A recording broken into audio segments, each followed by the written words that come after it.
the truth. Do you believe you're a top tier man? By what standard? I'm 6'4". Only about what? 8% of the entire world is 6'4". I make well over 100K a year. And I'm black at that if you add that on. So just if you're speaking about those figures, the things that women are attracted to, no, I'm not gonna toot my own horn, but I'll let you do the math. All right, before we go, what's your path saying? The conversation and the words that are coming out of the mouth of someone like you, I would never consider top tier. A top tier man. Are you a high value man? Do you consider yourself a high value man? Well, first of all, this term has been thrown around for quite a while now, because you can go on any social media sites and people are calling other men out for claiming to be high value men.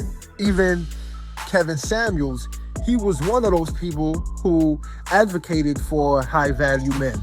And he might have been the one to even invent or start that term, because I had never heard of that term before Kevin Samuels. But now you have men out here who are claiming to be high value men, and I put quotations next to that because what makes you a high value man? Is it exactly what my man's in the video described? He's 6'4". Well, I'm 6'4". He makes over $100,000 a year. I make over $100,000 a year. He's black. I'm black. So does that mean I'm a high value man? Now, I can call myself a high value man. I can say that I'm a high value man, but you don't know me personally. So you don't know exactly what makes me a high value man. Because to me, what you value makes you a high value man. Your ethics, your moral compass makes you a high value man. Yes, it's not just being 6'4". So what about the men that are 5'6", 5'8", 5'9", 6 feet? Are they not high value men?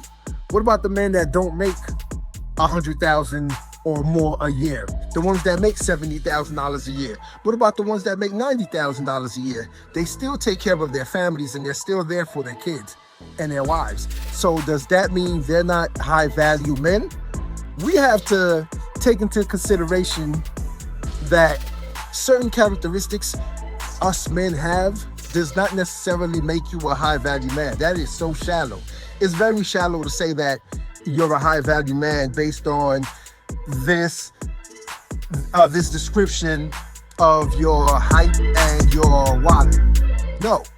Now, what the young lady says, I kind of agree with most of it, and some of it I don't agree with, because when it comes to being a high value man, yes, you're supposed to be there for your family. And when I say family, I'm not just talking about your woman, I'm talking about your family, your immediate family, your wife and the kids. You're supposed to be there to discipline those kids. You're supposed to be there to teach those kids a better way. You're supposed to be there to teach them how to be productive human beings in society.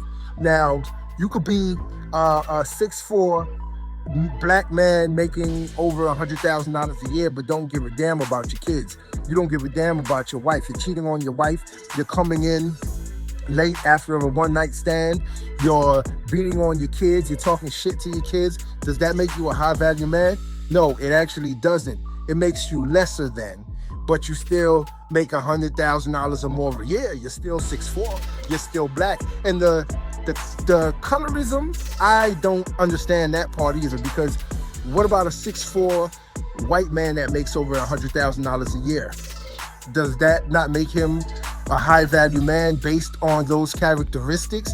Because he has two of those characteristics and the third one being a white man, does that not qualify him to be a high value man? See, throwing this term around is very juvenile, because it shouldn't even matter if you're a high value man or not. What matters is that you're a man. And being a man, everyone knows that it's hard being a man, especially nowadays. Everyone knows it's very hard being a man. And I know and understand what it's like to be a man who struggles and a man who makes things happen. Because I remember when I was eating ramen noodles every night. I didn't have any heat in my apartment. I couldn't pay my power bill, so I was in the dark. I remember trying to heat up some ramen noodles, which was a meal that I ate almost 5 times, 5 days a week. 5 times a week. That's all I ate. That's all I was able to afford. And I remember struggling and trying to budget whatever little bit of money that I was making in order to survive, in order to live. If you like this video, like, share, and subscribe to the channel for more content.